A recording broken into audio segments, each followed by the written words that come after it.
Welcome, ladies and gentlemen, to the InfoWars Nightly News. I'm your host, Aaron Dykes. Today is Wednesday, August 29th, 2012.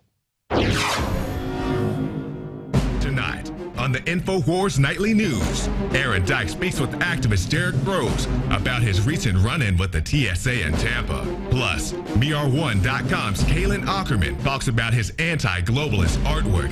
Then, the exploitation of Hurricane Isaac, all in the name of expanding the police state. All that and more coming up on the InfoWars Nightly News.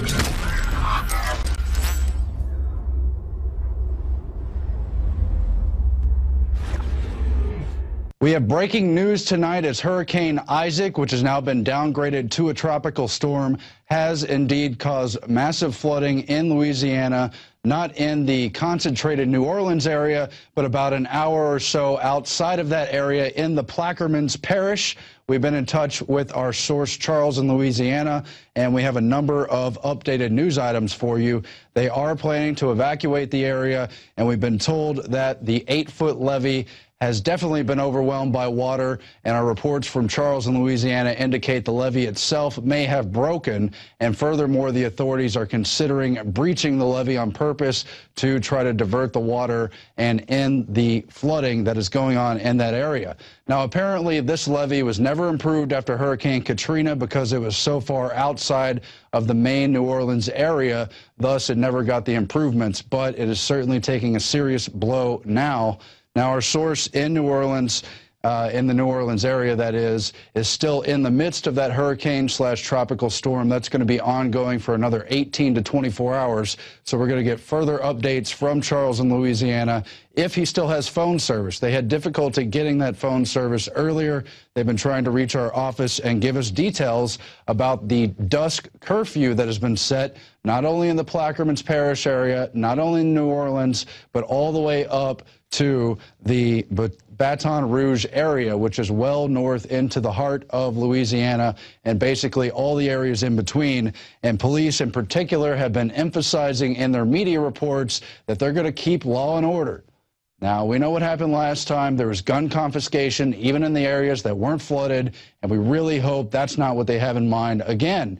However, this is another situation where they're using any emergency pretext at all to roll in National Guard and other troops. They're going to blur the line once again of Posse Comitatus until everyone is acclimated to this occupation inside our country, the former Republic of the United States.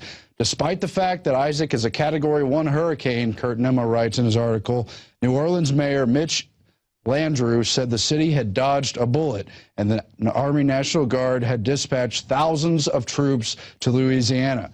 Now, Governor Bobby Jindal has basically earmarked 8,000 troops for a 180-day period, and they have another 35,000 troops and plenty of aircraft standing by to occupy that zone. And again, Charles in Louisiana went down during Hurricane Katrina back in 2005 as a volunteer, as did so many other good people in that community. They've been told this time, you will stay in your homes, you will be arrested if you go out after dusk because there's a curfew blanketing all of the Louisiana area. They've been told they don't want ordinary volunteers, they just want police and military and other so-called officials. Now, what's disgusting here is how communities used to help each other when there was natural disasters. But now we have learned to accept the big federal government-driven control, even though they've only proven time and time again they bungle the situation, they respond late, and they cause people to be hurt, killed, robbed from, stealed. They're not helping.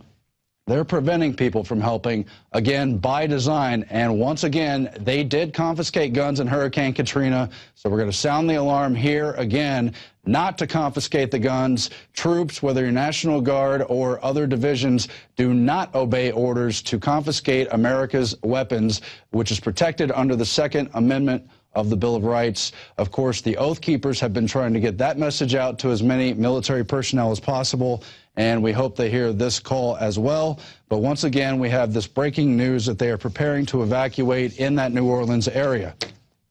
And I would just add, too, that Charles in Louisiana, I just got off the phone with him a few minutes ago, pointed out that they were beginning to lock down the city, issue the curfew orders, and tell people not to even go out on the streets. There's no gas, there's no food available. All this happened when there wasn't even rain, before there was ever strong winds.